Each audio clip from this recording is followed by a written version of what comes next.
Alright, today I was doing a little maintenance on this Lionel F-3 I have here, and I noticed the front coupler, for some reason, the knuckle was broken, and the plunger and the spring and everything fell out, and where it is I have no idea.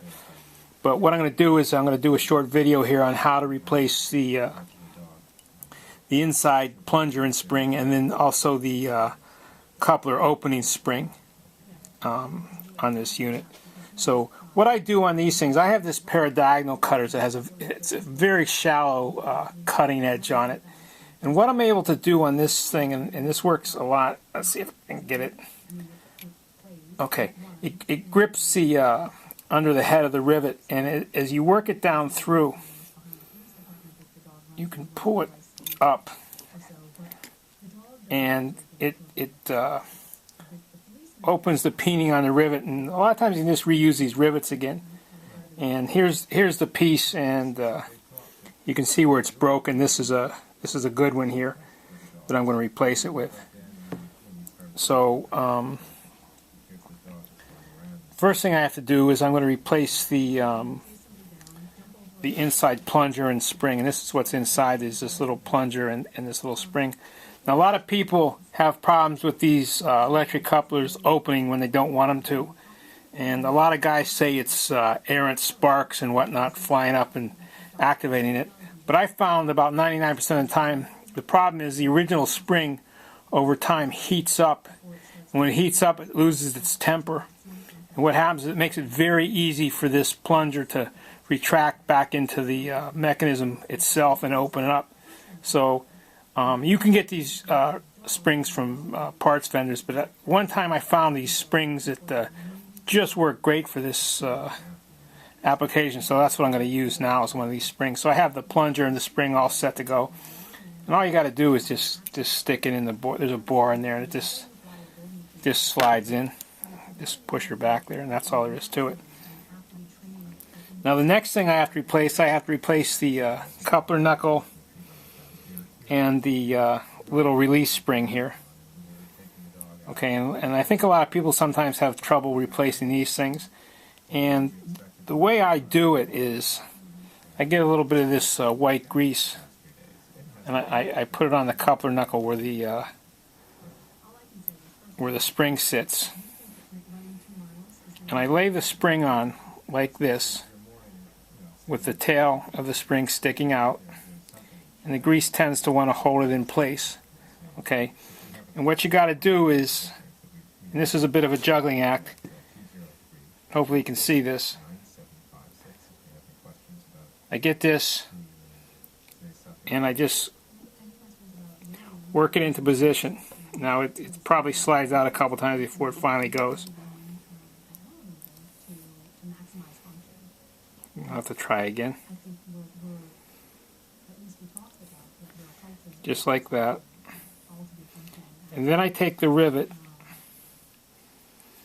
and I put it in and just get the spring into position. Now at this point the spring's working, as you can see, but the end of this coupler arm is not able to go back into the coupler head there. So what I do is I very carefully start lifting this rivet back up. And the idea is to get it just out of the coupler knuckle, but not have it come out of the spring. And it slides in, and there it is. Okay, that takes a couple shots, and I know I've done it many times, and it might look easier than it is, but it can be done. And if there's another way to do it, I don't know, but this is the way I always do it. Okay, now the next step in this procedure is just to open up the end of that rivet to hold it in place. And you don't have to make a big production of this and bash it. It just needs to be swaged out a bit. And I have this little block of metal I use. And I just use a regular center punch. And I get it into the rivet, and I just give it a couple taps like that.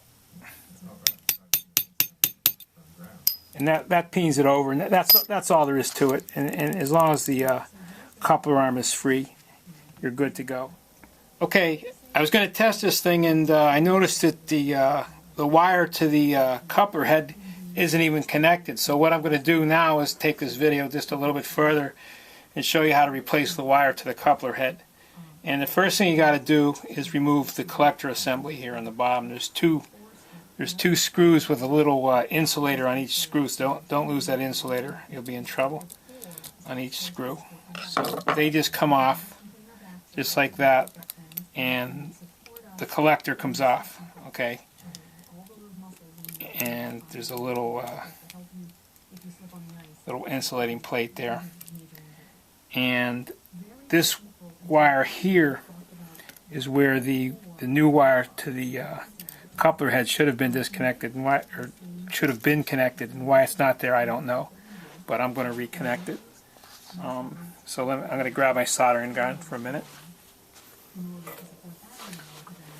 and we'll just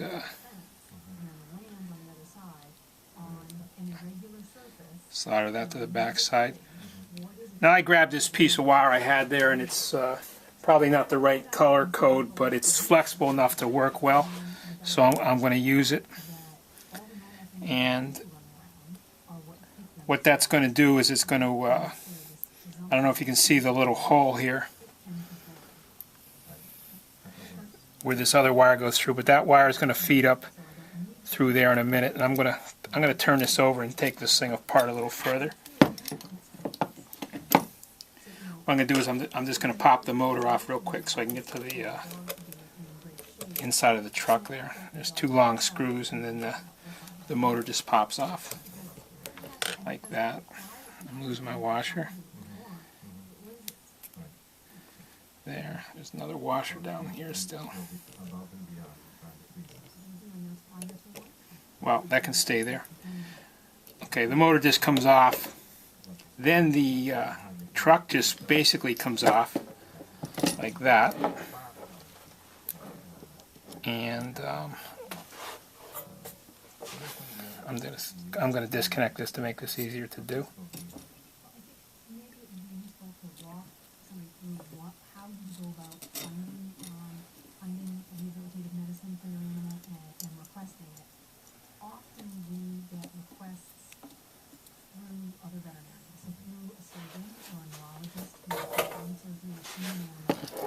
Okay, now I can work on the truck, and what you do is you pull this little spring comes off, then the coupler piece just comes off. This can all lift out, but I'm not going to do it because you don't really need to. Take these two screws out.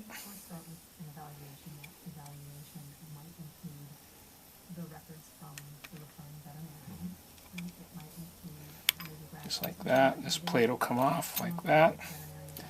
And then what you do is you feed the wire.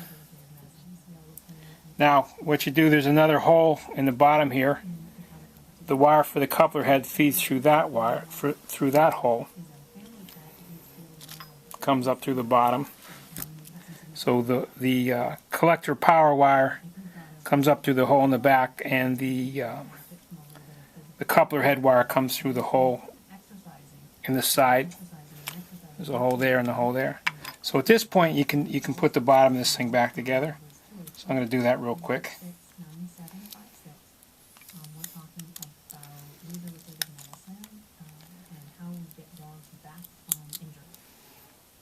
Then you get your two screws with the little fiber washer on them. Assemble that back.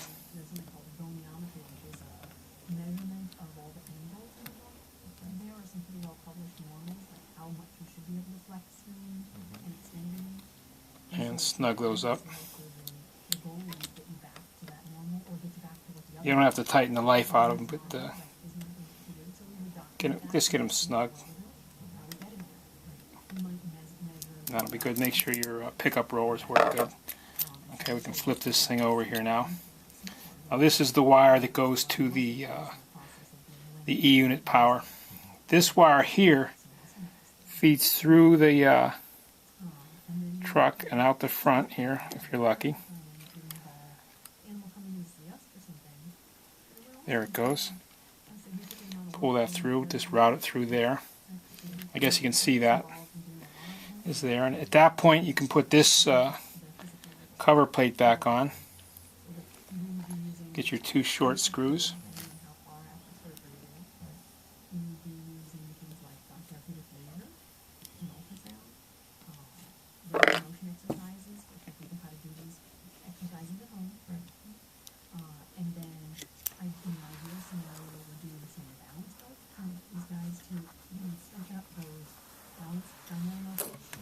Just like that. Nice.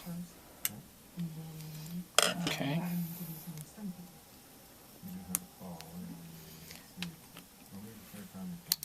Now this, okay, once you've got your wire dressed nicely through the truck here, and your power wire goes back there, put your plate on, make sure it seats good. There's 2 screws that go here in the back.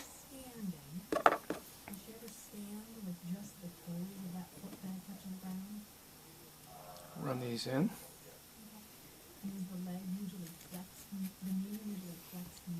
Snug them up. Okay, then you can slip your coupler piece back on there, the little return spring, which just goes around the post and seats on this little piece here.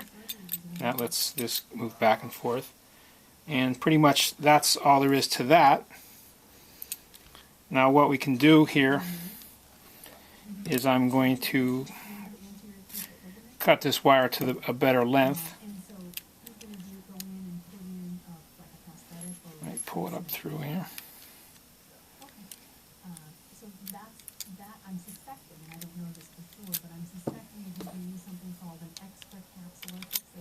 There it is.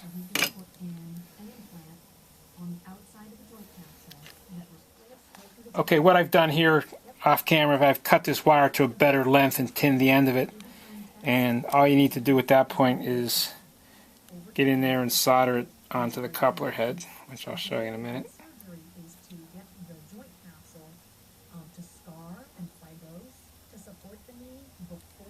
That went good. And what we have there is now the wire is attached to the coupler head. And I use this flexible type wire here. It's because what happens is over time, not so much on a front coupler, but on other cars with the Electro coupler, that wire can break off just from use. So we've got that done, and now the next step we'll try is to make sure it all works. And I'm just going to grab my transformer leads here. Okay. And you just want to go one side to ground.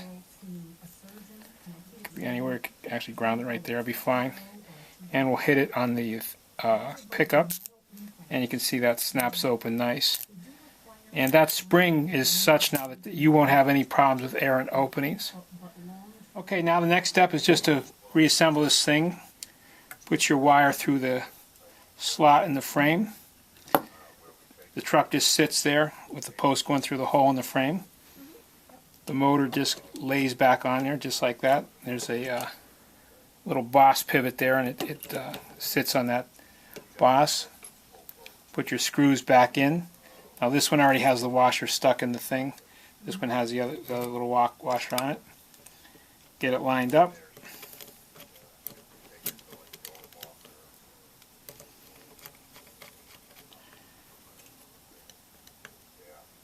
Tighten that up. And the last thing I got to do is reconnect my power. So I'll grab my soldering gun for a minute. That'll tin that up a little bit. And I'll solder that back on nice. And there you go. That's how you do it. Thanks for watching.